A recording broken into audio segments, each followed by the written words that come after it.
I'd like to welcome everybody who's attending the lecture today, those here that are live and those who are virtual. Thank you for your attendance. And it is my pleasure to introduce today's guest or master lecture speakers.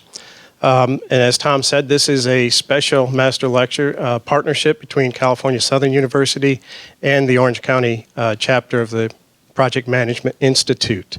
And today, Greta and Steve will be speaking on best practices in project management, coping with conflict. And Greta is a certified project manager with Agile certification, business analyst certification from Project Management Institute. She is a past vice president of the Southern Nevada chapter of Project Management Institute. And Steve is a senior consultant with Facilitated Methods. He is also a certified project manager and holds the Agile certification from PMI also. And he is past president of the Southern Nevada chapter of the Project Management Institute. And this is Greta's second master lecture with California Southern University. We are pleased to have her back along with Steve, and I'm looking forward to their lecture today, Coping with Conflict. So I'll turn it over to you, Greta and Steve. We're going to change tune a little bit. Last time we talked about just basic project management best practices. This time we're going to home in on the whole idea of conflict. And actually, we're not going to talk about conflict from the standpoint of a project. We're going to talk about it interpersonal, one-on-one, people conflict. Because actually, if you think about conflict, when you're in a group setting, it normally is because there's first a conflict between two individuals. And just like you have a bad apple in a whole basket of fruit, next thing you know, it kind of spreads. So we're going to talk a little bit about this. We know that we try and avoid conflict, but we can't. It's unavoidable. So we have two options. We can either prevent it, or we can manage it if it actually happens. So we're going to talk about understanding when it happens, why we see that it happens, what causes it, and how we can work through it to make it as pleasant as possible, if that's possible. So just a comment or starting point. Think about the word conflict. What do you think? What's the first word? What's the first idea that comes to your mind when you hear the word conflict? Stress? War? Is it an argument? Is it hostility between two individuals? Is it just an underlying tension that's going on? Is it an actual disagreement on some sort of issue? Or is it just a miscommunication where we don't understand what we really said or what we meant? And actually, one of our biggest conflicts we have is the miscommunication. Because I'll say something and he'll say, but you're not listening to me, you didn't hear what I say. No, but that's what I said, but you didn't hear it, you didn't understand it. That one is a big one, which hopefully never gets to the point of conflict, but it's not always good. The anger. What about the win-lose? When you actually get into a conflict that goes very far, you may get into a win-lose situation. And who wins and who loses, and is that a good situation? Do we just dread it? And there are certain types of people who will do everything to avoid it. So if they feel conflict coming on, they just remove themselves from the entire situation. It's inevitable. On the other hand, it can be a very positive way to be able to get some growth. New ideas, opposition, where we start talking about different points of view, and we come up with a better solution because of that. We make progress as we're working through. But the word conflict itself, in most people's mind, is very negative. And what we want to do is try to move it a little bit more into a positive. So we always go back and look at the definition that's in a dictionary. It's a competitive or opposing action of incompatibilities. So it's two different ideas that are going on, and how do we work through that? Is it competitive to the point where it causes a problem, or is it just a competitive nature that we have? Is it what you want, need, or expect starts to interfere with what I need, want, or expect? So I start seeing that I have certain things I want, you have certain things you want, and they don't work together. I want to go to the beach for a vacation. Maybe Steve wants to go someplace else. Usually it's the opposite. He's the one that wants to go to the beach, and I'm the one that wants to go to the theater. But it's a case of, can we work it out?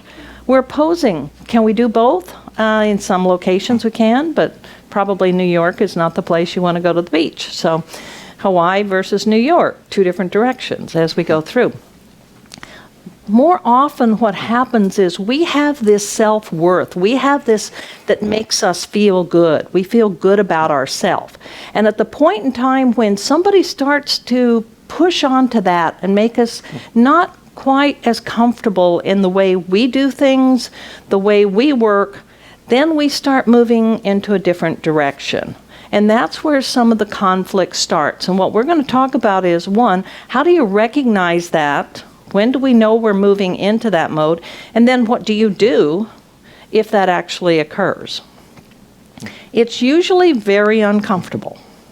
I mean, even when the two of us are working on things, it's still that uncomfortableness of, I don't want to do this. I don't want to talk that way. And especially when you start to raise your voice a little bit to get your point across even more, it's not an uncomfortable. She does that all the time. I do. I do. And I find myself that when I start getting into that mode, I say more and my pitch gets higher and higher. But I also realize when I'm working with other people and they get in that, I lower my voice.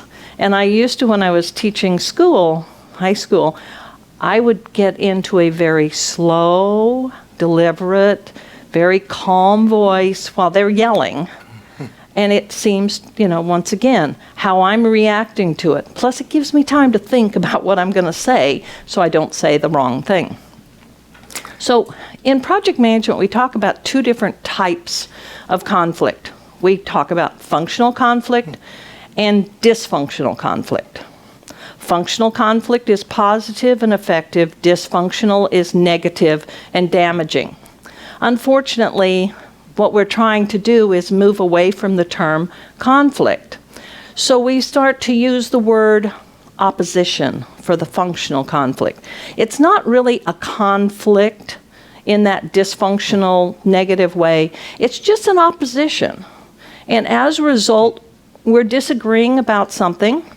We have opposing views, and as long as we recognize that and realize that by building on those opposing views, we're able to move ourselves into most often a better situation.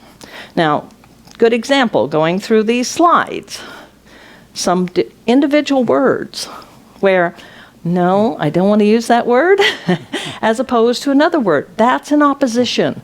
And by talking it out, hopefully we come up with a better solution. I was designing a system several years ago, and it was for the manufacturing of chlorine gas, and I had designed the system, and I had a programmer who liked to play the role of devil's advocate. In other words, things are always negative rather than positive. And he said, we have a major problem in our design. Like, really? So I said, let's discuss this. And so I set a meeting for the whole team to get together. We walked through our entire design, and we came up to the conclusion there was no problems at all. It was just working fine when we did that. He apologized for it, and I said, don't worry about that. I mean, I'm glad you brought it to our attention, then we could go through and discuss this and see that we don't have a problem, because that's a lot better than finding it later on. So we moved on from that. Aristotle had this concept saying it's a deliberate discourse. When you see that in people and groups, they have different ideas, opposing ideas, and it's a difference of opinion that Thomas Jefferson said that leads to inquiry. It's a good thing. In fact, you'll find that a lot of TV shows, a lot of movies, you'll see that there's always a conflict, because if there wasn't conflict, you probably wouldn't watch it. You wouldn't read a book if there wasn't any conflict. So conflict is part of our nature, and this is really good and healthy stuff for us. So when we talk about effective opposition, it's not really bad. And as Steve said, more often than not, we end up getting into better solutions because we come up with the two sides. But obviously, there's a little bit of give and take as we get in there. And it may end up being, as the example he was using, that there really wasn't a problem. It was a perception of a problem. And by handling it that way, as opposed to coming in and saying, no, I don't believe that that's the way it's supposed to be, and that tone of voice, it changes the way that things are done. So a lot of times being able to figure out how you say something, what tone of voice you use, being able to look at the positives. And as we said here, in the middle of difficulty lies opportunity. So the opportunity to be able to modify something, to make it better. If everybody just took one idea and said, okay, I have this great idea, and everybody just falls in line, then it's one person's idea. And if you add the little things from everybody else, that idea becomes better and better. It becomes more homed, because obviously that one individual hasn't thought of all the different ideas. So you want to put people together that have different ideas. You want to do more types of brainstorming. We talk about when we're trying to do requirements for a project, we do brainstorming, we do Delphi techniques. There's all sorts of different ways that we look at things from a whole bunch of different viewpoints. And what we're trying to do is come up with the best solution, as opposed to one person saying this is the way it's going to be. So that whole group environment is very positive. So what are the different types of things that create the conflict? We talked about the opposing positions. Just the competitive nature of some people. Steve mentioned about the fact that you had somebody that wants to play devil's advocate all the time. Actually, there's a lot of times when I hope there's a devil's advocate. And sometimes I play that role myself, because I take the opposite view to try and see where we want to go. Now, on the other hand, we can have these power struggles, we can have ego, we can have pride. And those are probably the hardest things. And a lot of times that comes from culture, especially in certain areas where people feel they have to be in charge, they have to be the one that has the answers, they have to be in charge all the time. We get into a jealousy thing where people are jealous of somebody else, and unfortunately we see this a lot in management, where you have a manager who's not real secure and they have very good people underneath them, and instead of using that idea to be able to say, hey, my project or whatever I'm doing is only as good as the people I have working on it, they start to say, well, but they're going to get the credit for it, not me. And so there's that conflict that starts to happen with especially managers who are not as comfortable with what they're doing. Now, obviously, whenever we get into a tight schedule or a milestone we have to meet, we all get a little nervous. And as a result, that can sometimes cause conflict just because we're not in our normal state of being. We're not in a situation. And we always think about things ahead of time. Now, granted, we're here in Southern California, and we know we have earthquakes. And so most of us know what to do ahead of time. We've already thought about, what do we do if one happens?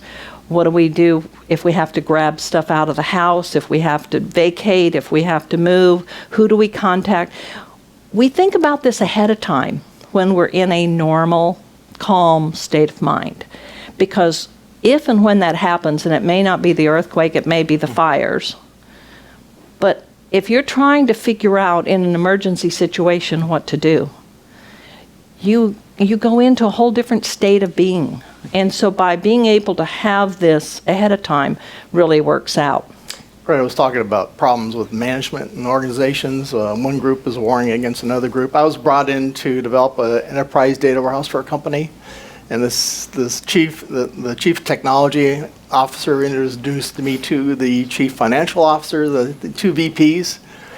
And here I am listening to these people argue back and forth. I realized they hate each other. It was not like they're disagreeing. They personally didn't like each other.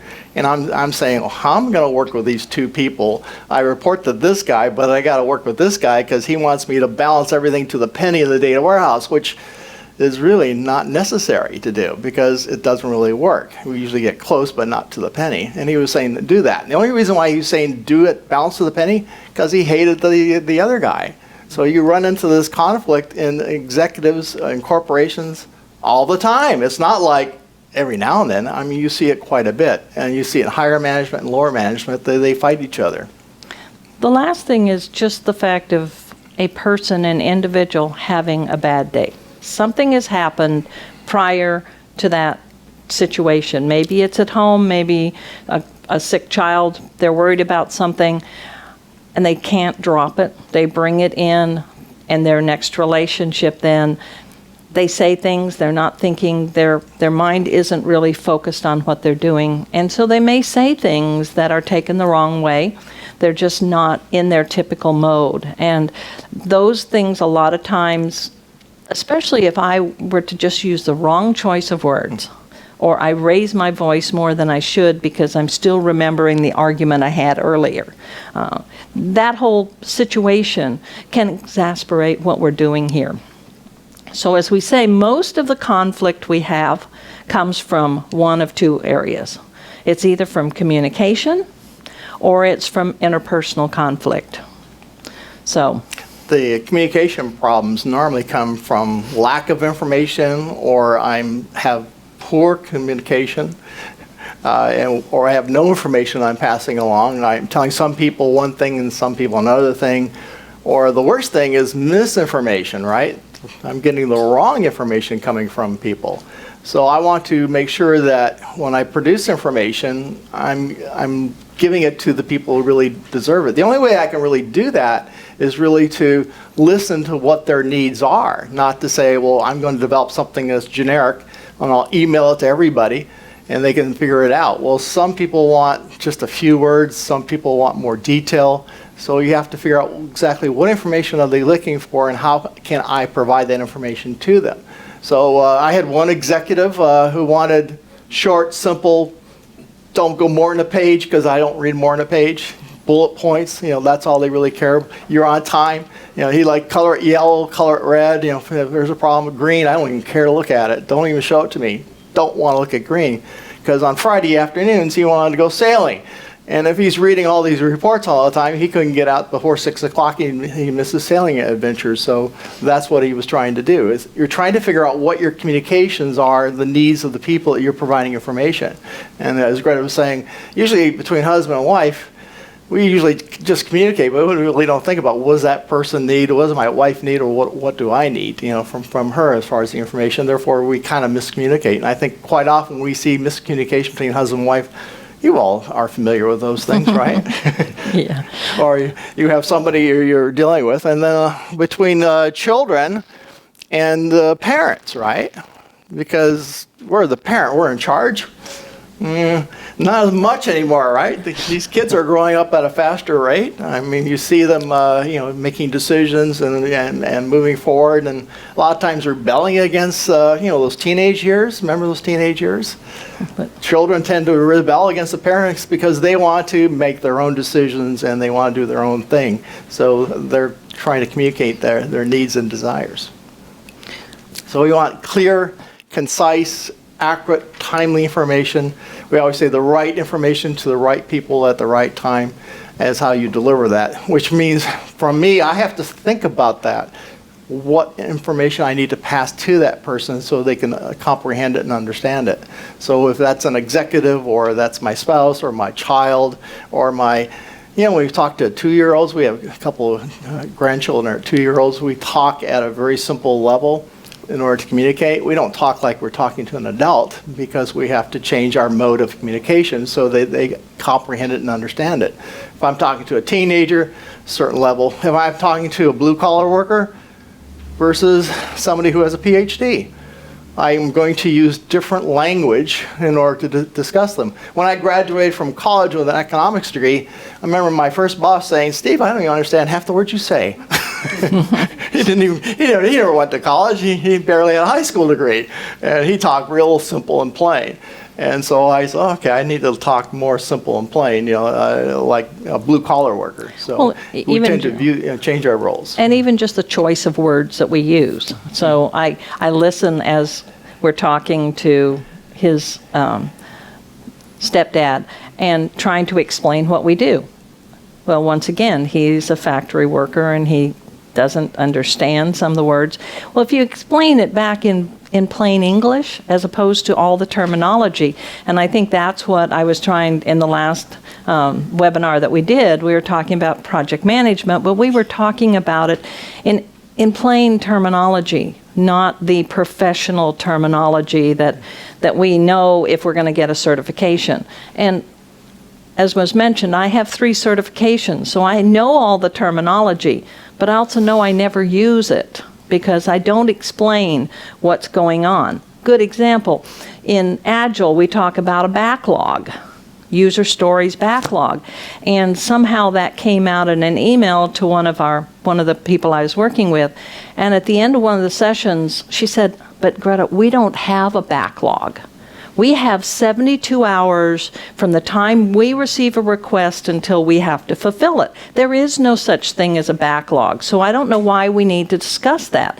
And I went over and I said, "Yeah, but see this Post-it over here with all these small Post-its on it? That's really what we call a backlog." And it's a bad choice of words because backlog means 2 different things. Backlog in Agile means these are the types of things that you might want to do. We all have those to-do lists, right? That's a backlog in Agile. Why not call it a to-do list or a wish list or something like that that's normal terminology? So once again, being clear and concise, making sure we use the right word for the receiver that's going to be listening to us. So obviously, men and women communicate a little differently. And I find myself especially, my job when I communicate is I'm trying to establish a rapport with a person. I'm negotiating indirectly with them. I'm communicating. I have a sponsor that I work with, and it was very interesting the first time I met her. Within 5 minutes, my boss said, "You just established a relationship I've been trying to do for 5 years." She happened to say something about where she had been that weekend, which happens to be very close to where I grew up. And so I asked a question about it, and she realized that, oh, she knows where I was. She has an intimate knowledge of this. And so we started talking about it. And just from that little conversation, I can walk into her office and kind of dump anything on her now, which is not possible because I established that rapport first. So what I was trying to do was pick one thing that we have in common and build on that and build that rapport so now I can communicate about anything to her. But that's kind of the way most women work as opposed to most of the men that I work with.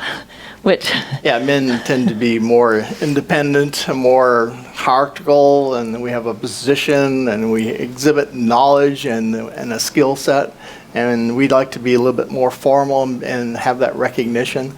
And so when I was in the Boy Scouts, I remember my scout master was referring to me as an autocratic leader. What does that mean, autocratic leader? I wasn't quite sure, but I had an idea, so I had to go look it up. You know, I was the person that was managing, directing, telling the other scouts what to do, and I was playing that role, and that's a natural role that men have a tendency to do. And I realized, well, as I went to high school and college, changing and adapting other types of roles I would play, being more of what I call a facilitator of ideas, and the styles have changed. But when I grew up as a kid, most men were autocratic. They're in charge. They decide what to do. They tell you what to do and what not to do. And so another way of looking at it too is, men are far superior to women when it comes to taking out the trash. That's true. Now, every Monday evening, I take my bins out and I put them on the curbside, and I say hello to my neighbors. They're all men. There's no women. All men. Where are the women? Where's the time to step out? And I don't think Greta's taken out the trash in over 10 years. I think. No, that's his job. But I think part of it is, once again, part of the struggle we have is as women move into executive positions and working, we're up against this, what are you really? Are you really the nurturing relationship type of person when you get into it? Or when do you have to step up and really be that autocratic person yourself? And some people have a hard time doing that. Other people, it comes fairly easy as we work through. But this is something we have to understand, because there is some nurturing in a woman. There is that father knows best. If you remember the old show, that whatever the father says goes. Well, our grandchildren know that whatever grandpa says is much easier than what grandma does, because grandma sticks to the rules that mom has told her to do. My daughters are the ones that tell me what I can say and what they can do. They go to him and it's like, whatever you want. I spoiled them. He spoils them. The other part that we run into, and this is so prevalent now, is that we have multicultures. And each culture goes beyond the men and women type of, not necessarily stereotypes, but it's the way we've been brought up, the way that things are.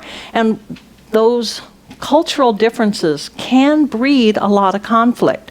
And part of what we learn as we work with different cultures is we need to understand why people do things in their culture. And probably the best way is to have a chance to actually be part of that culture by going to another country, seeing how people react. We've been lucky. We've been able to go all over the world. And it's very different when you go to India or some of these places, and then you see those people back in the United States, and you understand that's the culture they were brought up with. And so therefore, it's very hard for them to change. Now, on the other hand, if you go and watch American tourists, we have a bad reputation, because it's like, that's the ugly American. They go to another culture and they expect everybody to do things their way, as opposed to saying, I am in another country, let me conform to that culture. But as we work together, and just as we said, we have people that are on this call who view these webinars from all over the world. Everybody has different cultures. We all work together now. And just like everything else, we have to understand that that's not a conflict. That's their values. That's what they grew up with. That's what they think about. And so if we can understand that, we look at situations differently. So you meet somebody from Hong Kong, right? They're like this with you. And they are used to just being right next to you and as close to you as possible. And a lot of other cultures too, they're looking right into your eyes to see, as they're talking to you, how your eyes are responding. And so you have to look at that person and realize, well, just that's part of their culture, you know. We in the United States, we like to have a little distance, right? So we don't like to be as close to that person. So those are things you have to recognize. And as we traveled abroad, we always would pick up books and read about the culture, what to do, what not to do. Like in one culture in Thailand, you want to say it? I was teaching a class, and actually I was in Singapore, but I had somebody in my class from Thailand. And I'm, like I do when I'm teaching a long class, I kind of perched on the desk in front of the room, and I went and I crossed my legs. And then I looked at this guy and thought, uh-oh. And so as I'm still looking at him and kind of smiling, I uncrossed my legs. Because that is a no-no in that culture. It's a very definite insult. And during the next break, he came up and he said, and I apologized to him, and he said, I'm just surprised you knew that. And I said, I did, but I forgot. And one of the things when we start talking about culture, those little things, I mean, if he was really upset about it, he could have gotten up and walked out of the class. But part of it was my recognizing that. There is a book that I would definitely recommend. It's called Kiss, Bow, or Shake Hands. And it literally goes through all the different countries and cultures and talks about what are the taboos, when do you shake hands with people as opposed to kiss somebody, as opposed to bow. Those type of things that we need to understand. Those are part of the culture. The business card cards is presented this way in Asian cultures. It's not, here's my card. You don't do that, and like, here it is. Right. That's what we have a tendency to do in the United States. But when you meet somebody from Asia, they will present with two hands. So just little things like that that help the other person understand that you know who they are and you respect who they are. And that's takes so little to get to that point. So whether it's culture, the choice of words, whatever you're using, we talk about also a lot of the symbols that we can use with our hands, and we have to be very careful because they mean gift giving also. Yeah, the other thing is the one point is the gift giving. When you hand somebody a gift, for instance, in most of the Asian cultures, as I found out, you get a gift and you say, thank you, but I can't take it. Thank you, but I can't take it. The third time, you must take it. But you cannot look at it at the time. You have to put it away until later. And of course, if you're under an ethics type of thing that says, I can't accept a gift over $25, you're thinking, I sure hope that whatever's in that package is not over $25. But you can't say anything, because if you don't accept it, they feel uncomfortable. But you have to know that you have to say no, no, yes. You don't just take it immediately. So those are those little things that, once again, not necessarily resolve a conflict, but it will prevent one, because you're understanding that person's self-worth. We were invited to teach a class at a company, and then everybody was from India. This was in Dallas, and I actually one in Phoenix too. And they said to us, well, since everybody's from India, we always have Indian food catered in for lunchtime. But if you prefer to have a hamburger, we will be glad to provide that for you. I thought, I've been to India, I love Indian food, so it's not a problem. But, you know, that's their viewpoint is most Americans eat hamburgers, you know. Well, we don't, but that's their view of it. And they usually eat the Indian food, but we love to eat the Indian food, and we enjoyed it immensely. And it really shows, once again, that you're understanding what's important to the other person. So we start talking about this interpersonal conflict. And what we first want to do is depersonalize it. If we have a disagreement, an opposition with another person, we need to make sure that it's not a personal attack or a personal conflict.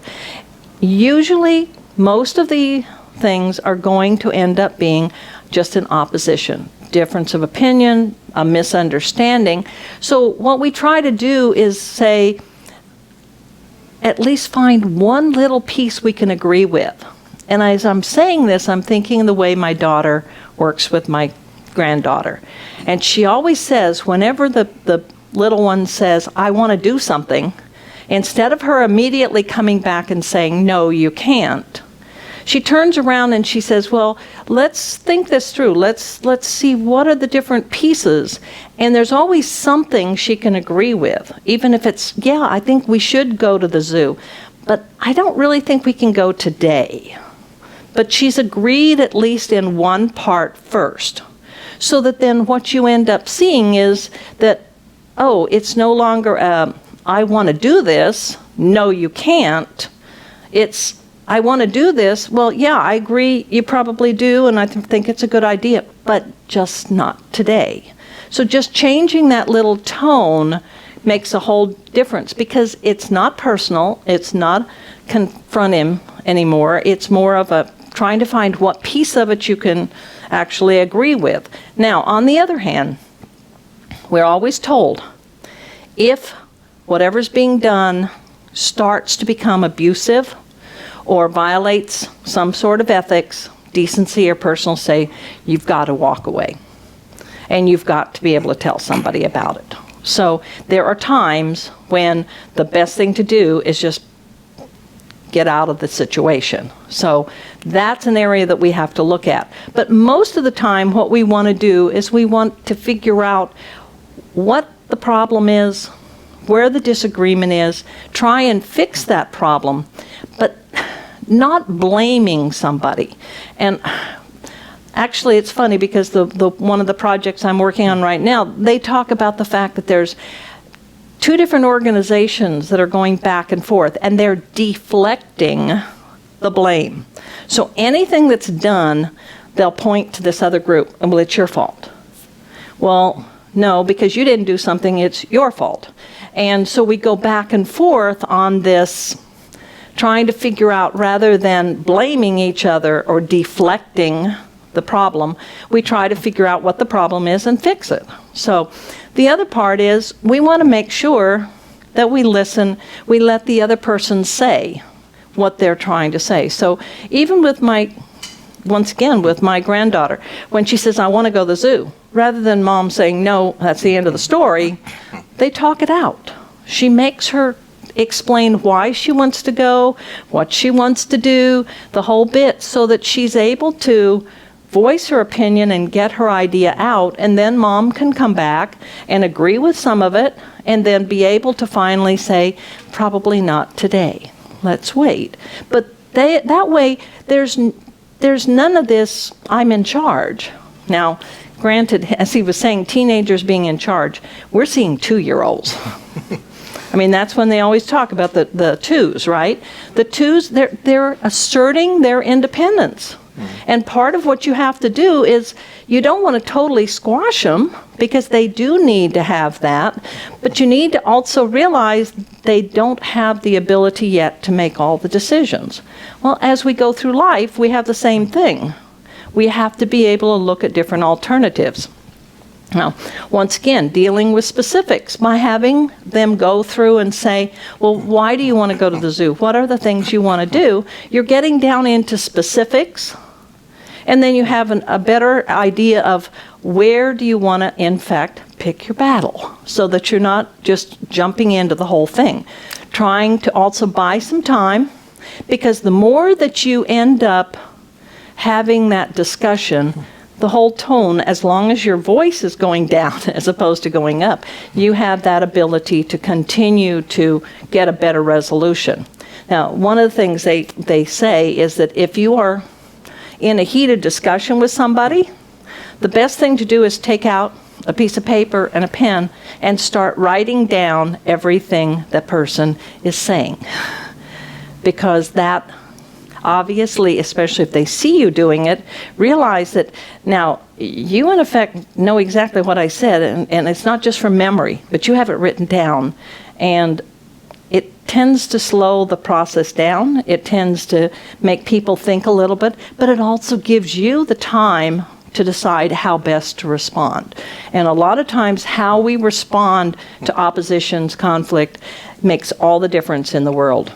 I had a situation where I had a contract programmer that reported to me, and he'd only been working for me for a couple of weeks. He came in to work at 8 o'clock in the morning, and I was looking at him like he hadn't shaved, was wearing the same clothes from yesterday, and so I said, "What's up?" That's all I said, "What's up?" So my daughter and I got in an argument, and she ran away from home.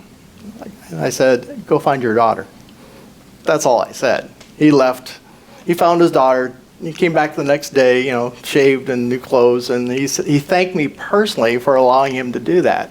Now, I could have been the type of manager who said, "Hey, you're a contract worker. I don't really care about your personal life. Get to work. We got this deadline to worry about." No, I know that that's going to play on his mind. He didn't have enough sleep to begin with, so he needed to really take care of that problem. I had another person who was a business analyst, and I recognized that she had just come on board, and I was working with her, and she had a very fine reputation. But my evaluation of her was not very good. There's something wrong. And I was trying to get it from her, but she just wouldn't tell me what was wrong with her. And so I had to ask a friend, Linda seems to be struggling here. She's really having a problem. I don't know what the problem is. Well, she's going through a divorce. Oh, I understand. So my role then is to step in and help her.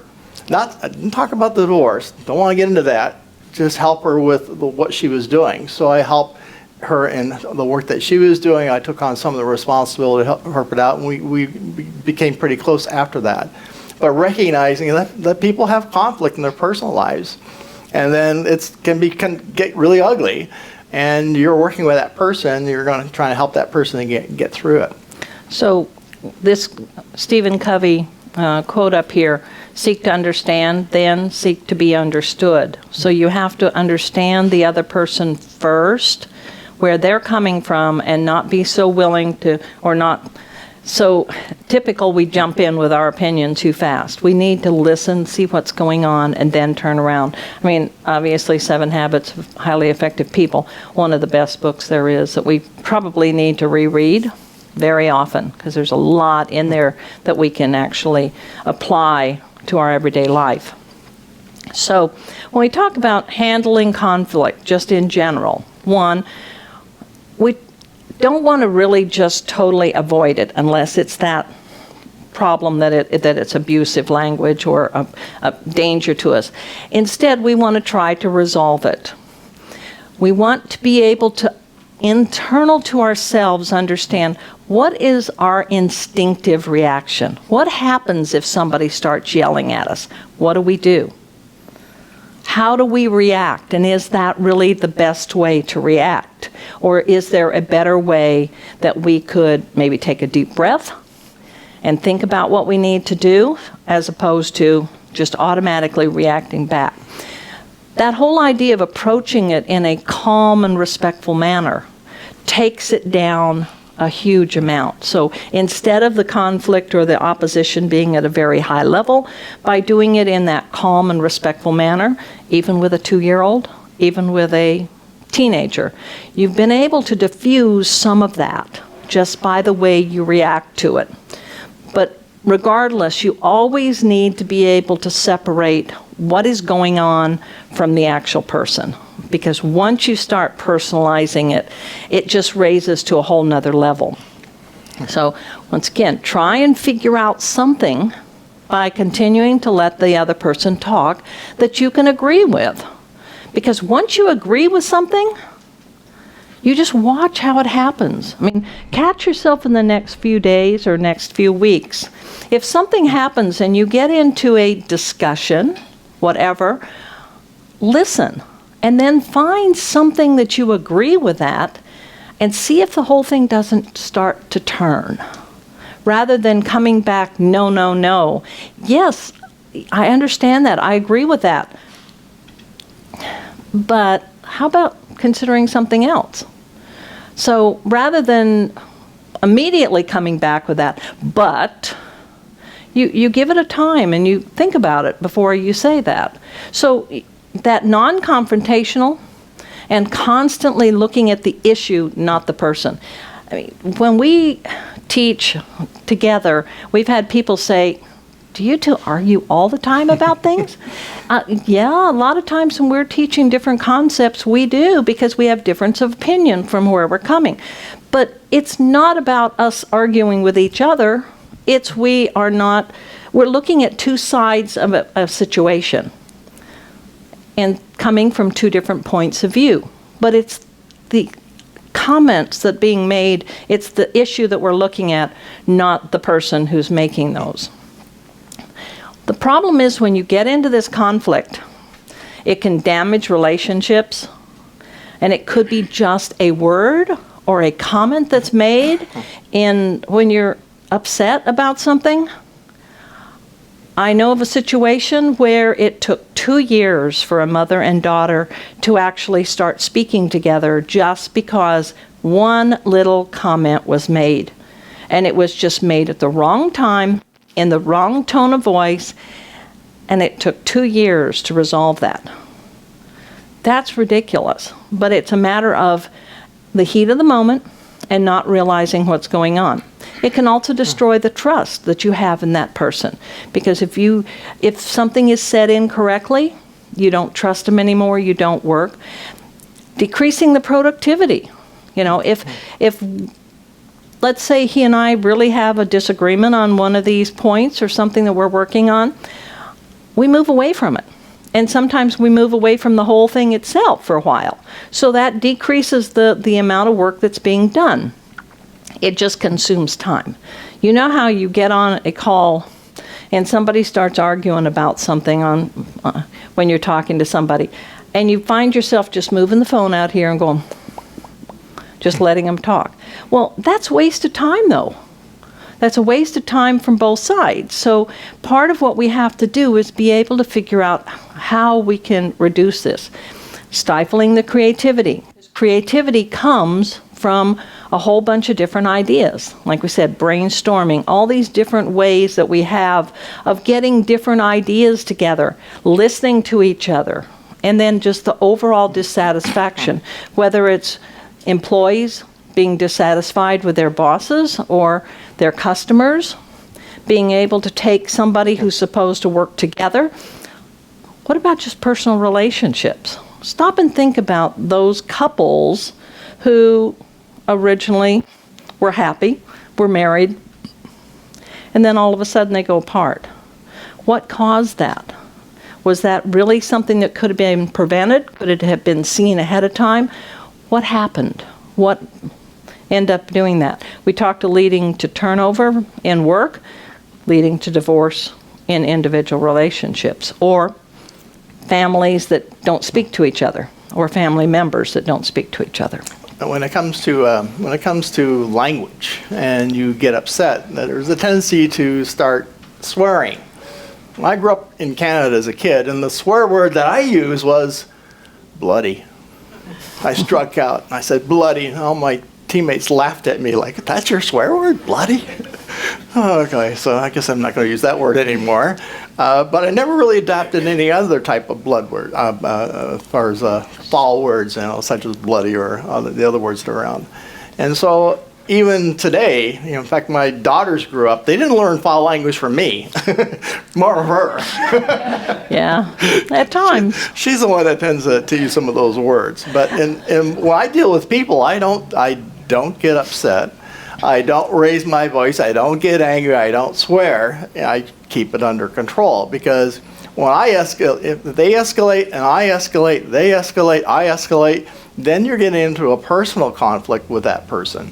And that's what you want to try and avoid. So by not escalating, not getting angry, in fact, they may get more angry because you're not angry with them, But that's how you deal with. In fact, managers quite often in the complaint department or return department, I bought this and I'm returning it, it doesn't work. They're actually taught how to deal with those people, especially like baggage claim at airlines. Oh, jeez. I lost my luggage, People are upset, and they're really taking their anger on this poor person. They're like, yeah, the airline lost the luggage. They lose luggage all the time. Yeah. So we try to not use those swear words, and if you can minimize that and not get anger, because if you push, they usually push back, or if they push at you, you have a tendency to want to push back. We tend to be aggressive. We tend to be competitive. On the Tuckman's model, the ladder of team development, we have this concept. We work in teams today, and I'm working with a group of people. The team gets formed. It could be for a week. It could be for several months. And what we see is as the team starts to work together, we kind of step on each other's toes. We start what we call storming. We don't get along. We start to get into some conflicts. What you're looking for is, especially from a manager standpoint, I want the team to start to norm how they work together. And then after a little more time goes by, we see the team performing at a very high level. This is a great team. I want to keep this team together. Well, usually when that project or that endeavor finishes up, what happens is we adjourn the team. Well, this is start of football season, right? I played football in high school and college, and I saw this every year, and especially in August when we started doing our summer practice. The team was formed. It's a new group of people. Some are returning from the previous year, some are brand new people. And we get into this storming, I was an offensive guard. My job was to pull. A lot of times I'm hitting the quarterback, knocking the quarterback because he's not getting out of my way. Or I'm pulling to the right and I'm hitting the tackle because he's not fast enough. He's too slow, so I have to learn how to make my adjustments. We storm as we form the team. We're starting to work together. And then eventually we get to the norming standpoint, where we start to perform as a team, and then a highly performing team, they do an outstanding job. Probably the best team that we have in the history of the United States is the 1980 U.S. hockey team. Here was a bunch of amateurs that had beat a bunch of professionals. greatest example of a team working together, and they had enormous storming getting together. The coach, the players, they really struggled to get through that. But once they got to the performing, they did an outstanding job. So we see this, and then we're looking at, as you're working with a team of people, are you going through these stages? Because I've seen this where I've had to recommend the removal of a person from a team because they were causing too many problems. They weren't abiding by the team rules that we had for that particular team, or they just have personality differences. It could be that too. They just don't get along. Because there are some people we just don't like for some reason. Don't know why, but for some reason, some people bug us. And what we're just trying to do is get these people to see if you can get past that. But sometimes you just can't get past it, and you have to basically reorganize the team. So if we move this back to personal, rather than a team, rather than work, how many, I guess I just ask, if any of you have watched any of the movies that are on the Hallmark Channel. The Hallmark Channel has some very interesting shows, movies that they have. There is always, it's almost a predictable type of sequence, right? You have two people that come from opposite sides, and you know, because you know this is going to happen, they're eventually going to get together, but they are always opposites. And they work through their differences, and by the end, they're working together as a team. Now, as they go through this, they have got to go through those stages of storming, and then norming. So whether it's a team, whether it's individual people, you start working with somebody, you need to understand who they are, what they do, how you're going to react with them. And a lot of times it's a matter of norming, moving back and changing a little bit of what you do. At least it's identifying and understanding how are you different from this other person. So when we talk about conflict resolution, if we're trying to resolve these conflicts, we want to talk about how am I going to solve the problem? What's going on? Not the person, but the actual problem. We also need to look at how we're going to react with the other person, because you don't have a conflict, well, you could have a conflict with your car, and you could hit the wall or something. But most conflicts come because there's two people involved. So what we have to figure out is how are we going to work with these different individuals? So there's a model that we talk about, and actually I never knew where this came from, even though this is something that project managers have to know. But Kenneth Thomas and Ralph Kellman's model talks about the level of assertiveness and the level of cooperativeness. In other words, concern for yourself versus concern for others.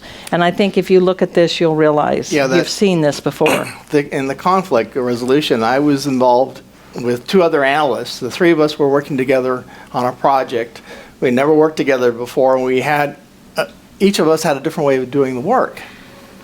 And the first week, we were stumbling and butting into each other, and we really didn't know how to work together. The second week, it escalated. It wasn't issues. Now it was personal. We just didn't like each other. It really came down to that. The third week, I didn't even want to work with these people. I was setting up my own meetings, and I didn't care what they did. I was doing my own thing. Well, Greta was taking a class in human behavior, a master's level class, and she had an article or something that how to resolve conflict. And I picked that up, and I said, I should take this in and sit down with these other two people that I can't stand and see if we could resolve this. So I set up a meeting. Like I said, hey, we're not getting along together. There's a problem here. So here's something that my wife, Greta's taking a class in. Like, can we go through this and see if we can resolve this? So, it started off, and I told them what I didn't like about them. They told me what they didn't like about me. We spent the whole morning agreeing, disagreeing, arguing, going back and forth. We all went to lunch together after that, and we became good friends. But we had to take the initiative of resolving that. And if I had not done that, we probably would not have worked together very well. We probably would have broke the team up as we went forward. But I realized we needed to do something about it, and it had gotten to a ridiculous stage where I personally didn't like these people. Right. This, you may have seen this before. I actually found someplace out there where they put the little stick figures, which I thought was even more ability to look at it. But the idea is there's different ways to handle different types of, and I'm just going to call them disagreements at this point. So whether you are the type of person who is very self-confident, you have more concern in yourself as opposed to trying to work with other people, having that concern for others, depends on how you might feel more comfortable working. So obviously one way, if there's conflict or disagreement, you just avoid it. You just end up not worrying about it. So as Peanuts, as Charlie Brown says, I don't like to face problems head on. I think the best way to solve problems is just avoid them. Well, that's a distinct philosophy of mine. No problem is so big or so complicated that you just can't run away from it. Well, that is one way to do it, but it's not going to really solve the problem. So the only time you want to use that is when the conflict's just not worth the time to resolve it. It's just not that important. Just ignore it. You know, somebody says something, do I really need to even react to it? Let me just, you know, understand they may not have had a good day and just let it go. And it just goes out into thin air and just evaporates. So if you see somebody who's avoiding you all the time, you probably have a conflict with that person and don't even realize it. And so you may want to try and strike up a conversation with them and just to see if there is or not. But you say, every time I meet this person, they always go that way or that way. Why is that? They don't want to chit-chat with me. And so I want to, see is there some sort of problem. I may have said something, actually I haven't one time, I said something that was taken out of context and the other person didn't like it. Well, I didn't realize that until a couple days later, like, this person's not responding back to me in the way that she normally does. And so I went and talked to her, and then she told me what the problem was. Like, no, that wasn't what I was talking about. That was my fault. It wasn't your fault. Right. She thought I was blaming her. I was blaming myself. So the opposite of avoiding it is the actual direct forcing. I love to be in charge. Yes, yes. And there are times when this is also needed, because if you have to get a resolution on something and you're going back and forth, somebody's finally got to step up and say, no, this is what has to be done. Obviously, you don't want to use it too often, but when you have to make a decision, you have to be able to take that role as you're going through this. Compromise, we used to say compromise is the best way. Well, actually, compromise is a lose-lose situation because nobody really wins. And depending on how much different parties have to give in to get to that compromise, a lot of times it's remembered. I had to give in to you last time. This time I'm going to have my say. So it's sometimes when we have to have a short agreement and we just have to make a decision, what are we going to do? We can't just continue to have the discussion, or when it's just impossible for us to come to a total agreement, we'll do the compromise. The accommodate, I'm definitely not this type of person.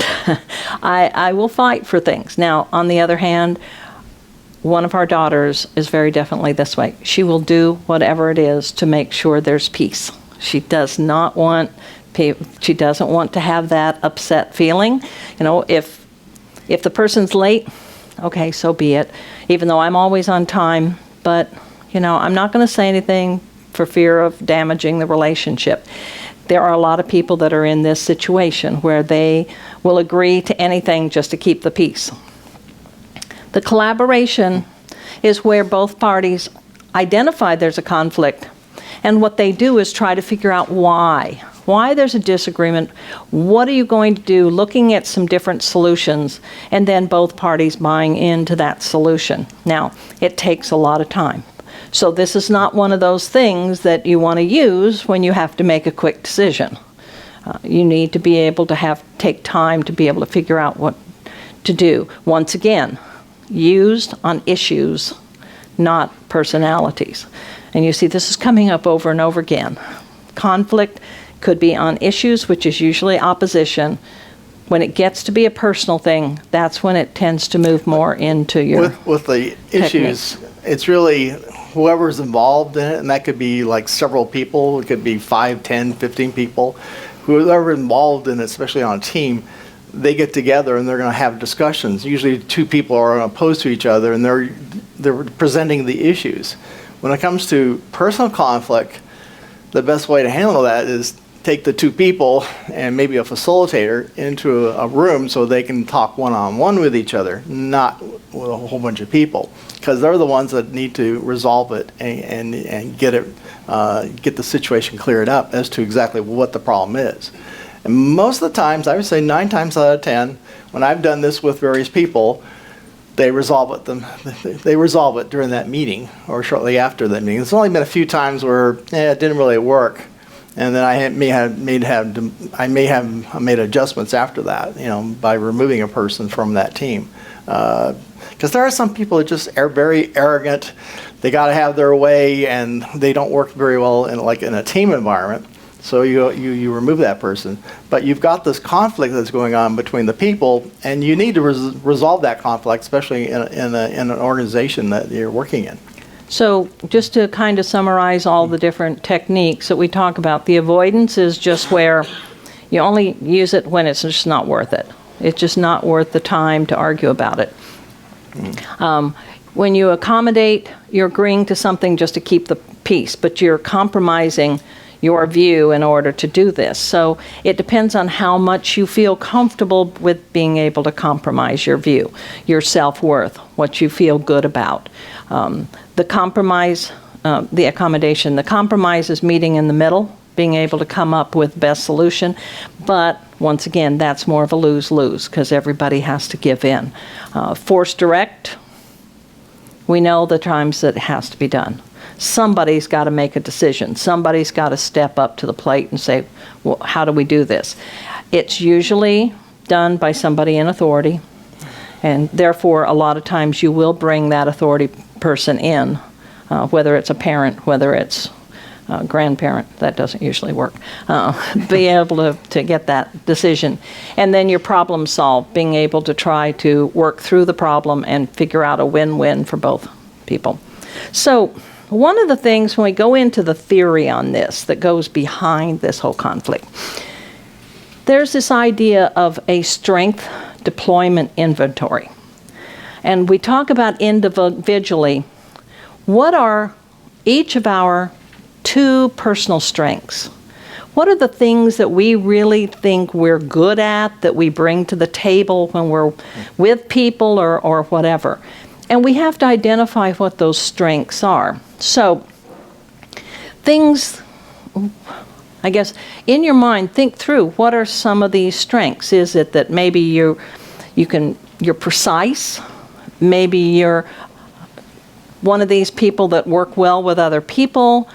On the other hand, you might be somebody that give me an assignment and I'll go do it. Leave me alone. I'm very independent. I'm a good communicator. The problem is that what happens is if we take those strengths, we have to look at how those strengths are looked at by other people. And if we take our strengths and overdo them, or they're perceived to be overdone, then it can start to become a negative. So for instance, if I look at this, can you see 2 different things in this diagram? 2 separate images. 2 separate images, right? Okay. Some people see one image, which is an urn or vase, and other people see 2 people, right? Speaking to each other. Well, communicating somehow, eye to eye. But the key becomes, as you look at something like this, you can see it 2 different ways. So for instance, if I look at some different personal strengths, that when I turn up the volume, they become a weakness. So if I'm a very thorough person, if I become overly thorough, I could be considered a perfectionist. I dot my I's and cross my T's at all times. Yes, as opposed to getting the job done. If I'm self-confident, I can get to the point where if I'm too self-confident, I could be perceived as arrogant. So I need to watch that if I'm in that situation, I need to turn the volume down so that even though I'm self-confident, it doesn't come across to that point of being arrogant. Being independent. Being independent is good, but not to the degree where you can't be a team player. You can't work with other people. If you're patient, but you become so patient you never get anything done. I'm just going to give them time, and I'm going to give them more time, and I'm going to give them more time. Okay, I can be patient, but I have to set some sort of boundaries at some point in time. On the other hand, rather than being patient and waiting, I want results right now. I'm quick to act. But once again, if I'm too quick to act, people can think of me as being very rash. Enthusiastic.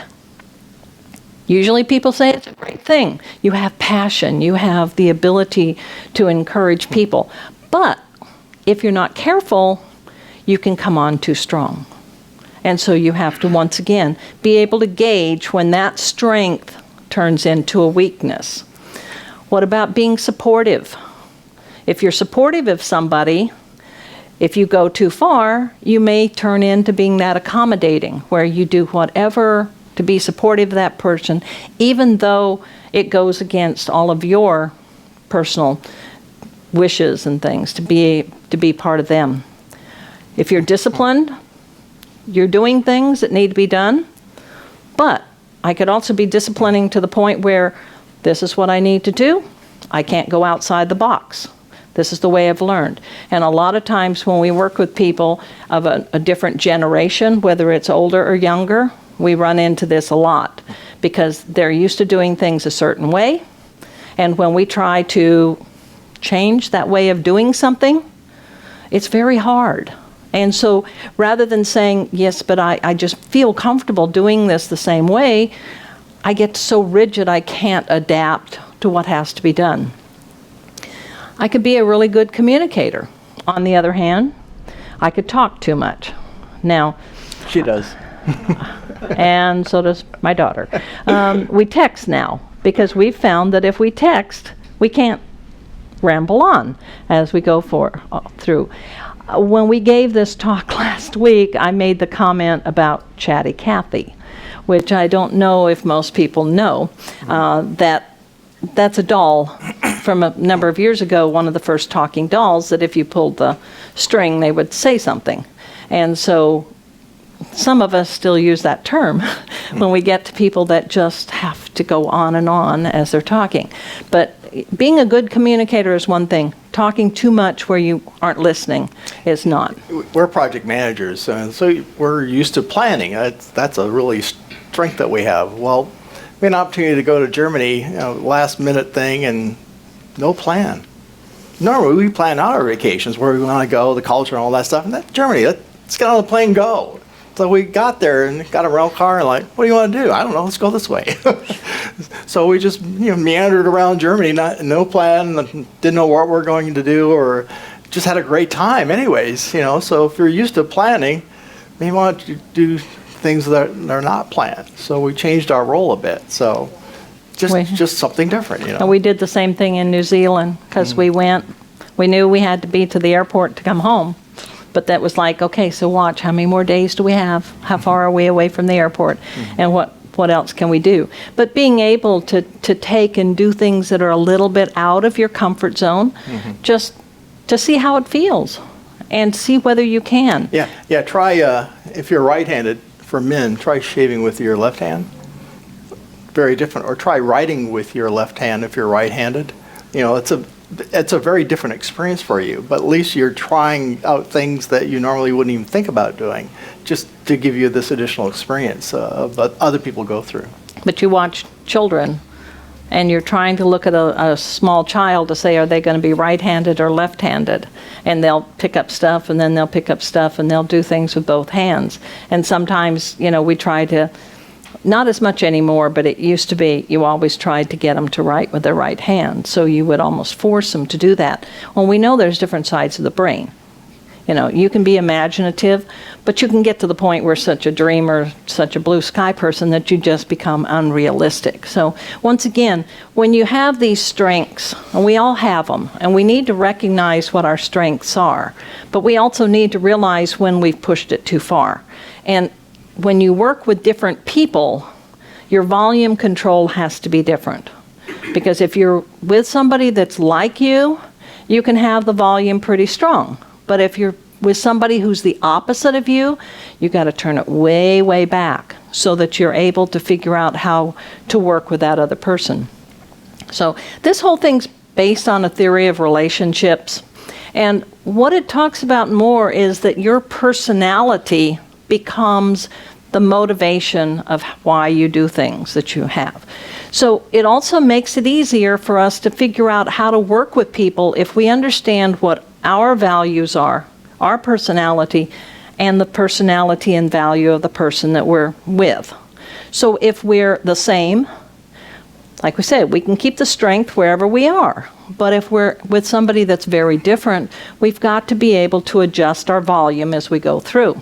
So what you're trying to do is you're trying to understand what is your self-wealth, what your self-worth, what makes you feel good about yourself, as well as what the other person feels good about themselves. And you want to be able to balance that so that you can make sure that you're not pushing against and moving somebody out of their comfort zone. So what you end up doing is you see how you are perceived by others, and therefore how you perceive others. We talk about seeing people through a rose-colored glass. Some people see things very positive, just like with that two-sided figure, or that two-image figure.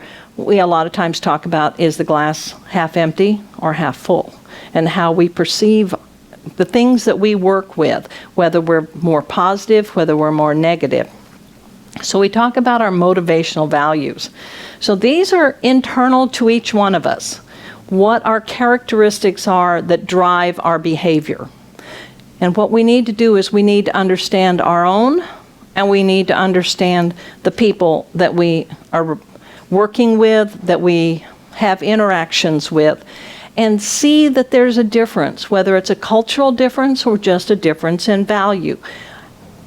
And as a result, what's going to happen if we can see that difference, we can put some filters on so that we don't perceive a situation the way it might otherwise appear. So if I know that he's one of these that tries to keep people happy and working with people, whereas I'm probably more the type of person that says, we have a job to get done, let's do it. If I see that he has that other perception, that's his value. And so instead of me trying to drive him to be like me, I understand where he's coming from. And as long as he doesn't turn the volume up too much and not get anything done, I understand that's a positive. And there's times when I will take what I'm doing and defer it to him so that he can handle the situation, because I know he's better at that than I am. So Dr. Elias Porter has this theory of relationship awareness, and he uses these different types of colors for people. He talks about a red person being assertive, directive, a blue person being more altruistic, nurturing, and a green person being more analytical. And so what he talks about here is, first of all, this is how you have your own motivation, your values, and how you do things, and how other people do. So that if you can see these differences, you have a better idea of why people act the way they do. So if we look at the blue first, the altruistic, nurturing person, that's somebody who has concern for the protection, growth, and welfare of others. They're the ones that are always trying to make everybody feel good, make the situation very positive, whereas the red is more concerned about getting things done. Tasks getting accomplished, making sure that the organization and the result, most project managers, unfortunately, are red. Okay? They are task-oriented, not people-oriented, which is more the blue. The green are those people that have to have all the answers. Everything's got to be put in place before they feel comfortable about moving on. So if I'm the type of person that's a red and I'm trying to get something done, and I'm working with somebody that's a green, they want to look at all the different options and be able to figure out which way do I go. That's going to take them time to process, and I need to understand that, because I can't expect them to immediately agree with me. And if I force an immediate decision, it's going to be a negative. So I need to understand the way people are working. Now, obviously, you get kind of the hub if I put these colors together. In the middle, it's more the white, where I'm more flexible. And there are some people who are able to move. Now, granted, nobody is really a pure blue, red, or green.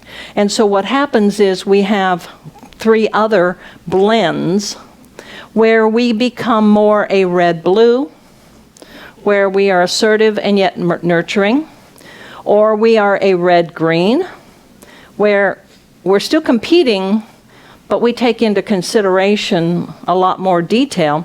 Or we're a blue-green where we become that supportive, but we're still cautious about things. So part of what you need to kind of do is think of yourself. And we talked about this last night as we were preparing for this, that you kind of need to know who you are, where you are in as you, what makes you feel best about yourself. That's your motivational value.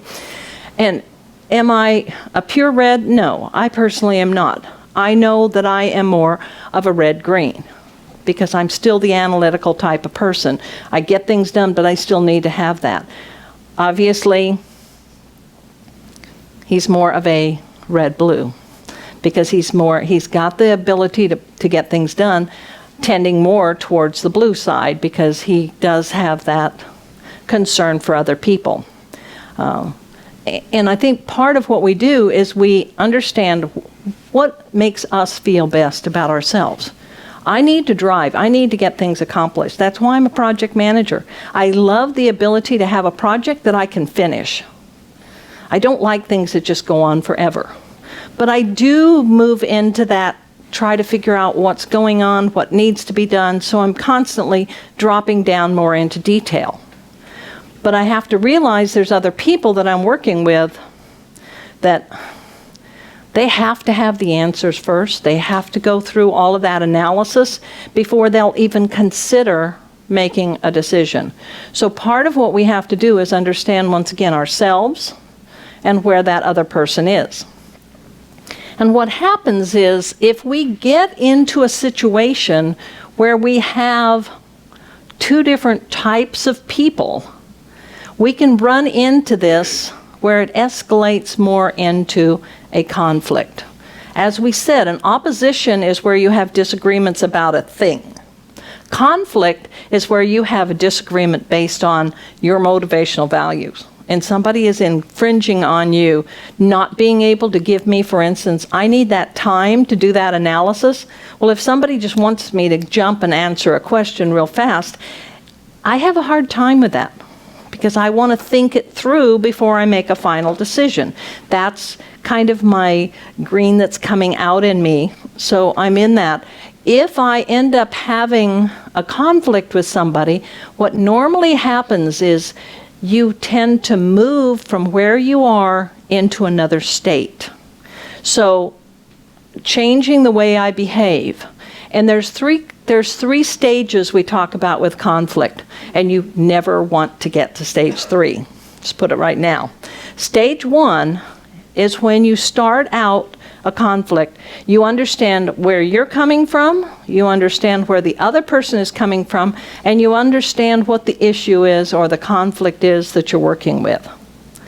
Stage 2 is where you drop out the other person. And now it becomes me and the issue. And I'm in it, I'm going to make sure that I end up getting my resolution to that issue. That's not a good place to go. We want to always remember the other person and where they're coming from and what. So we want to stay in that stage 1 if at all possible. So if I look at stage 1, as we talk about the fact that it's the self, the problem, and the other person, if I'm a blue person, when I'm in stage 1, I'm trying everything I can to accommodate the need of the other person. You know, I'm here to help you. What can you do? The whole bit. If I'm red, I tend to rise to that challenge, and I start to say, okay, you have that idea, I have that idea. I'm not gonna back in. I have my opinion, and we're gonna go with that. The green kind of becomes cautious and starts to look at, what's going on here? This is my point, this is their point, let's think of all the different options, and they tend to back off. And for somebody that's a red, they're going to think the green person has just completely checked out. They're not responding. Well, no, because they're trying to think through what needs to be done. So being able to understand that that person needs to take and go through all of these different options and realize it's going to take them time. And don't expect a response immediately. So we're looking through that perception of, yes, we came up with an idea, but the person that we're having this conflict or disagreement with has to go through some processing on their own. When I get into stage 2, now it's just myself and the problem. The other person, I don't care about anymore, which is why we don't want to go here. We don't want to get to this point, because what happens now is the blue person just gives in and says it's not worth it. And you can tell because they start to say, yes, nope. They just answer short words. They don't give any encouragement anymore. It's just like, okay, just do what you want. Yes, honey, type of situation. Whereas the red just fights and fights off that opposition to where there is no opposition anymore, at least not in their mind. So they're fighting for their position. The green has just moved into escaping from that, and they're in their own little world trying to figure things out. They're there, but they're not. When you get into the stage 3, which I said you just really don't want to be in, the blue just feels defeated and is very, very hard to get past that point. The red is just, this is my way, I'm going to fight for life. I don't care anymore about the problem, I'm in it to win. The green person, once again, also kind of retreats from it. So really, in that point, the only person that wins is the red? Not really. Because what you've done is you've destroyed the relationship with the other people that you were having this disagreement with. So we talk about how we manage this, and what we want to try to do is remove those kind of threats to our self-worth. In other words, we want to be able to realize what our values, what makes us feel good, as well as what makes the other person feel good, and we want to try to respect that so that we don't get into this situation that I want an answer today, but I'm talking to somebody who needs to think through this, or this is what we have to do, but on the other hand, you're the type of person that says, well, you know, I guess we could, but if I continue to stand my ground, then I become more of I start to demand my self-worth and what makes me feel good at the expense of the other person. So what I need to do is I need to remember that the other person still needs to be in this discussion. So I need to understand what their productive state of being is, how they actually are going to work and how they're going to respond. So looking at myself and understanding the other person that I'm working with or in a relationship with or whatever, and being able to realize we don't all do things the same way. So we have to understand that. So when we talk about 5 ways to have a nice conflict, one of the things we want to do is we want to be able to see where we can go before we get to that point. So this is kind of like when we talk about chess. Okay? You can play chess, but to really be good at chess, you need to not only know what each piece can do, but you also need to be able to understand how you can prevent who you're playing against from taking your pieces. And part of what you do is you identify at what point in time are they getting ready to do that, and therefore what am I going to do so that eventually I can resolve or win. So it's the same thing. So if we go back and talk about this, when we anticipate, we need to be able to spot early on when a potential conflict may occur. Not an opposition, or if it's an opposition that we just don't want to escalate to the point of it, conflict. We need to be able to understand that early. We need to understand there's certain behaviors of another person that rub us the wrong way. And as we say, sometimes just being able to talk to them and saying, you know, I really wish you wouldn't do that, as opposed to saying, letting it just fester and get to the point where we really can't take it and then we explode about some little thing. But we also need to watch ourselves. We need to watch how we handle. It's all that body language stuff, that rolling of the eyes. You see people rolling their eyes, that's an indication to you that there's something wrong here, and you need to feel that out as to what that problem is. But there's books on body language, and a lot of it's pretty good. And we read body language and we react to it because we need to, especially when we're facilitating workshops or with business people and looking at their language and what was being said and how a person reacts. We need to ask that question to the person. Could you make a comment on that? Because they're obviously in disagreement with it. Right, and we talk about communication again, the fact that if we're doing emails, how do we understand that happening? Only unless you have somebody that sends you an email in all caps, and then you have to realize whether it's somebody that understands, that means you're screaming at me, or whether it's somebody just hit the cap lock key by mistake. But emails, even the tone of voice that you're able to get over the phone, but you don't see the rest of the body language.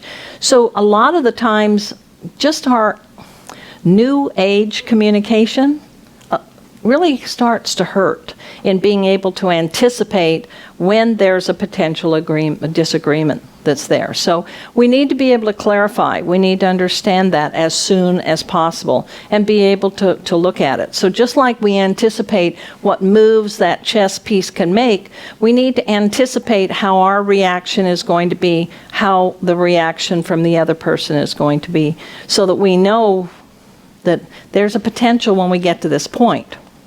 So the other thing is try to prevent it. So once again, rather than just saying no, being able to acknowledge somebody else's concern.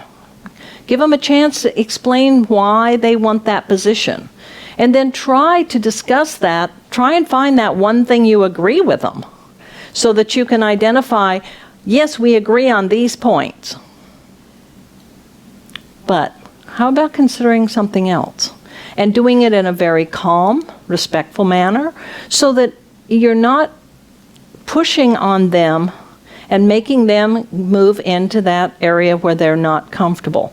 Trying to take, in effect, a green person who has to have time to put this all in order and expect them to make a very quick decision. And if you push that too far, they're just going to say, well, forget it, they don't care about my opinion, and they're just going to move out of it. Doesn't help, doesn't get there. Being aware of that body language, as we say, and sometimes just trying to lighten the situation so it's not so tense. That's hard for a lot of people to do. It's hard for me. I'm not the type of person that can interject humor as much. He does a much better job on that. The third step is when we actually identify that we are in some sort of a conflict. But then we have to go back and look at and say, is this really a person, a personal situation that we are not agreeing with, or is this just a difference of opinion on something? So that we understand how better to handle it. Once again, taking the person out and working with the situation all the time. But as Steve was saying with the two executives. There was a lot of background history to that situation. And as a result, if you understood the background, you'd understand why they were yelling at each other and where it had been pented up from all this other time, as opposed to, well, where did that come from? All of a sudden, people are yelling at each other. There may be some history there. Rather than trying to figure out why that's there, that root cause. And has it been brewing for a while? Not letting it get to that point so that you can sense, okay, there's been, like Steve said, there's been people that have been not talking to me. So rather than just letting it wait and then all of a sudden having some sort of discussion with that person and that comes into play, being able to understand and handle it, understand it and handle it as quickly as possible. Excuse me. Once we're actually in there, once again, we have to accept that that's going on, but we have to figure out how we're going to manage it. And that point of saying, just like with the chess, I see what they're doing, what am I going to do? What's my move that I'm going to counteract? And hopefully, because I'm thinking ahead, I know that, well, if they do this, I'll have to do this, or if they do this, I'll have to do something else. So I am cool, calm, collected, because I've thought through all those options. I know who the person is, I know how they react, and I'm able to go through and figure out ahead of time. We always talk about project managers also being proactive and preventative. Proactive, you accept that conflict. You do something about it. You don't just let it fester, in effect. But you also have to be preventative because you have to try to figure out how to not get it to that point. But you listen, you analyze the situation, you keep focusing on what the situation is, what the problem, what the opposition is, not the person. And you think of it to the point where, regardless, there's still a person over there, they have their own opinion, but let's figure out where we agree and not keep blaming the other person for things, but take the responsibility. As you said, maybe it's something I said. And if it's something I said, I need to be able to say, I really am sorry. Hopefully you'll let me explain what was going on at that time, which got me to that point. And no, it's not a good thing, but it happened. So let's work together and try and see if we can't move forward with that. So the hardest thing, though, is this an issue or is this a problem I have with this other person? And that's what you're trying to separate. Issue, if it's issue, well, you just need to talk about the issue and take the personality out of it. But if it's not an issue, then it's personal. That's much more difficult, and it takes a different type of conversation to go through that. And that's where you need to really get together and kind of talk it out. And by talking it out, you have a tendency to resolve it. It works most of the time, but not all the time. Right. So the last step of trying to resolve this is being able to understand where the conflict is coming from, what it's all there. Stressing the positive side. What are the good points that we brought out? Not blaming each other. Focusing on how we could do things better in the future so this doesn't have to be there. Be confident in yourself, because you still have to maintain your self-worth. You still have to feel good about yourself. And if I'm that type of person that drives, I still need to feel like I need to be able to drive. But on the other hand, if somebody else needs to have all this additional, they need to have time to do that. And if I look at it and say, you know what? They're going to come up with some good ideas. Just give them a little bit of time. Do I really have to do that? Or maybe I myself spend a little bit more time, if I'm going to be working with that type of person, drilling down and saying, you know, here's a new sales compensation plan. But what I want to do is I want to look at a couple of different issues or a couple of different options that we can go in here with. That person is obviously going to be more receptive if I have done a little bit more homework before I go in and just say, here's what we need to do.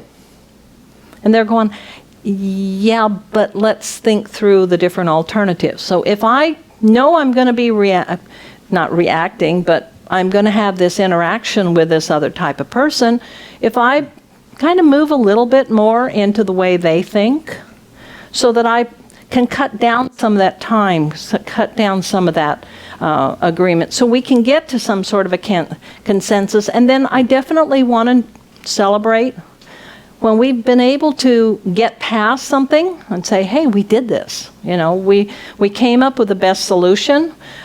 Celebrate that. Being able to recognize that we did it.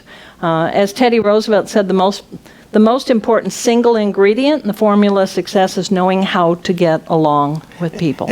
You mean you want to try practicing things. Like if you're a red person, you know, you get an elevator, you want to get from point A to point B, and here you are with a bunch of people, and you're looking up like floor, where's my floor?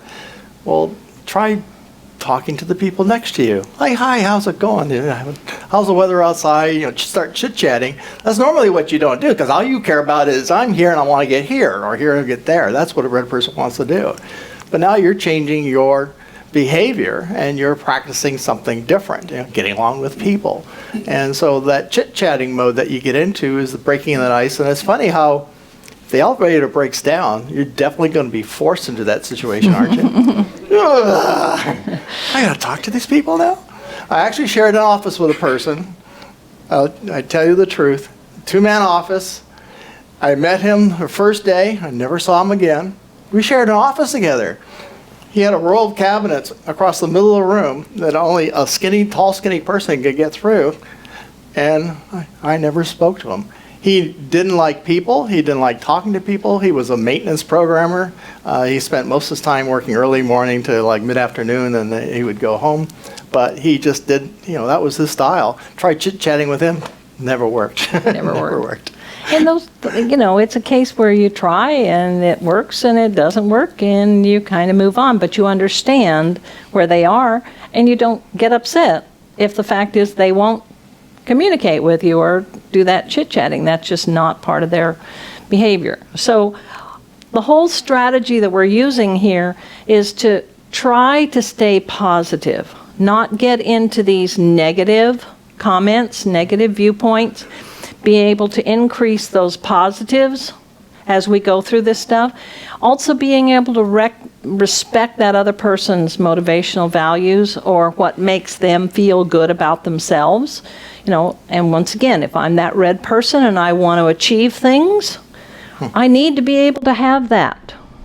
But on the other hand, I'm the green person who needs to feel comfortable that everything, all my I's have been dotted and all my T's have been crossed. I need to understand that.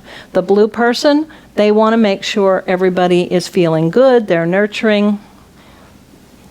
There's a need for all three, and there's a way that we have to understand. That's what makes me feel good. And therefore, if I can make what I do can make you feel good as well as me, either we don't have the conflict or we get it so that it's greatly reduced as we move through. Once again, delivering that message in their language, how you talk to them, how you present what you're trying to do. Yeah, I went out there looking at the top 10 reasons why people quit their jobs. And look at the number 1. Relationship with the boss. Wow. It's funny how we have a problem getting along with the boss. Well, why is that? Well, probably majority of the bosses tend to be autocratic. They tend to be theory X type people. They tell you what to do, and you don't like that because in today's environment, we really expect people to know what work that needs to be done, and they do their work. And they don't like the boss telling them, do this, do that. If you look at the third one, relationship with other coworkers, well, geez, there's a problem there. I'm working with other people I don't really like, therefore I'm going to leave the job. So we have this problem in the organization with people, these conflicts, and then people are leaving. So if I'm a company, I really want to prevent this. I want to educate management how to work, how to manage people. You don't tell them, you don't direct them. I was actually working at a company, and I was a project manager, and the company forced me to go to a management training class. I had a project I was really concerned about, and I postponed. They just finally said to it, you're going to the project management, or you're going to this management class, level 1, just to learn about managing people. And it's very important that you do that. And so they put me on a plane, they sent me to Rochester, and I did that work. So just to kind of put some of these do's and don'ts together, and we put the don'ts first. Don't look for a win-lose situation, look for the win-win. Don't base your disagreements on personality, but rather on issues. Don't be defensive, but actually employ some of the active listening. Don't assume things, the motivations, the negative labels. Talk about people as far as why they behave the way they do. Don't put people's feelings down, but try to express those feelings appropriately. Don't make somebody realize that they're wrong and continue to rub it in. I told you were wrong, I told you. Offer assistance. Make sure that whatever happened goes. And then don't respond from that, I'm the victim. You hurt my feelings. Try and respond from the leader, creator, the best mindset that you can as you go through here. So we don't want to fear conflict. We want to embrace it because that's part of your job, whether it's your job as a person or part of a team at work. So we need to be able to understand what it is, what causes it, how we can manage it, how we can work through it. But obviously, this is the people side, whether it's project management or it's your life. This is the hard part. But the problem is everybody is in the people business, so we have to understand how we work with other people as we go through. So at that point, I know we're running late. Thank you very much. We've got time for questions here. I'll start with some from the virtual audience and give the in-person crowd a chance to gather their thoughts. Excuse me. A learner asks, do you see or do you recommend organizations relying on personality inventory tests in an attempt to team up personalities that they anticipate will work well together? And if so, in your opinion, is this effective, or are there potential downsides to the strategy? I like that. Because a lot of times the company can look at you and your type of personality and then find a better job for you. Because actually, that actually happened to me in the one company I was working at. They said, you will work better in this working here rather than working there. And so it did make a big difference. And so I would say yes. I wouldn't necessarily use it to be able to figure out how people work together best, because there's the opposite. You put two people that are alike together, that could be a positive or it could be a negative. You put two people that are opposite together, it could be a positive, could be a negative. But once again, understanding whether you're alike or whether that could speed up that process of that analysis. Mm-hmm. And at one point, does interpersonal conflict management cease to become a matter for an individual team member and something to maybe escalate to a supervisor or to HR, and how does your answer change if the conflict is with a team member and a supervisor versus two team members? Does it change? Yes. Obviously, if it's two team members, you can escalate it up. If it's that boss employee type of thing, I think it's a whole different situation. It's the same as if you're going to a school where you have a professor and you have one opinion, especially if you're very conservative and your professor is very liberal. What do you have to do? You have a couple of choices. You can drop the class, or you can do whatever the professor is going to expect if you want the good grade. A lot of companies do exit interviews, and they're looking at people reporting in that exit interview. They don't get along with their boss for these reasons. And so HR really wants to know that information. So when you leave the company, you do that exit interview and you let them know that the problem you're having with that, because HR needs to know that there is a problem with the boss and they need to do something about it, which is usually education, and management. I suppose this question might be somewhat related, and it came in from a variety of learners. What do you do in those, or do you encounter scenarios where the interpersonal conflict are just irreparable? They're just so deep-rooted in personality, and what do you recommend in these cases? Okay, I've been in that many situations. I don't have a problem removing a person from a group and putting him somewhere else. So if you can't get the conflict resolved, then you got to separate them. And sometimes you can move them to a different job or different position, different project in the organization. Other times you have to terminate them. And so I've terminated about 40 people in my career. I don't have a problem with that. And I don't have a problem telling the people that the reason why we're terminated is because of this, they don't seem to get along with the other people. And they need to perhaps take some companies provide exit training for them. But I find that you just have to do that. You have to let that person go. A lot of times it's also, they don't work well in this environment, and maybe they should find a job that they could be working pretty good at. And so it's a career change for them. But you can go back on the personal side too, because if you're in a situation where the culture that you're within and you don't really fit well, then you have a choice. I mean, you either conform to the culture or you find someplace else to go. So I think, once again, you've always got two outs. You either figure out that's the way it is and you work within it, or you move on. I'll ask one more from the virtual audience, and I'll turn to the audience after that. In your opinion and experience, what's the most effective way for an organization to communicate to or train its employees regarding interpersonal conflict management or handling interpersonal conflict? Is it best handled as an HR function from senior management, bringing in an outside expert? What strategies do you find most effective in terms of training employees? I mean, I think almost every company now has something as part of their onboarding that has to do with conflict management. A lot of times what I see is just very basic. Looking back at some of these theories, I mean, maybe I go a little bit too far, because I always want to know, well, where did this come from? Is there some theory behind it? But not necessarily going straight with the theory. But these theories that I found here, I thought really make more sense as to explain a little bit, but beyond that idea of understand there's a conflict, do something about it, and resolve it. That I think that the fact that you say, should HR maybe do some training, I think they need to, but I think they need to go a little bit farther in depth in it than what they currently do, because it's a huge issue. Was it soccer or American football?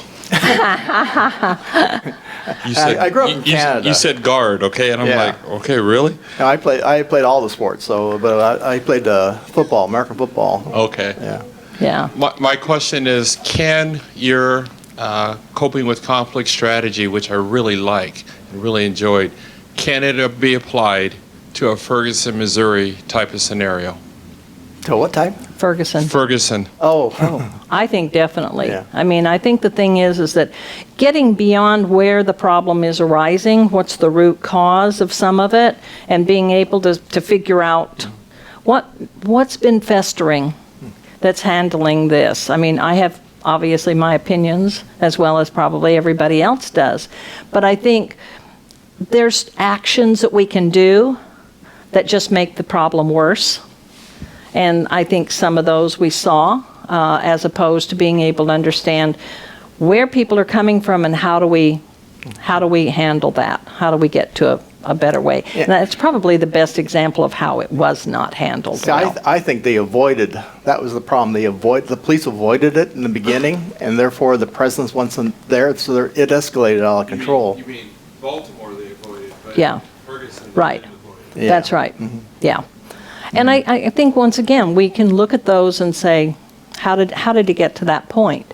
And you're into stage 2 and almost into stage 3 there. We need to be able to move back to stage 1.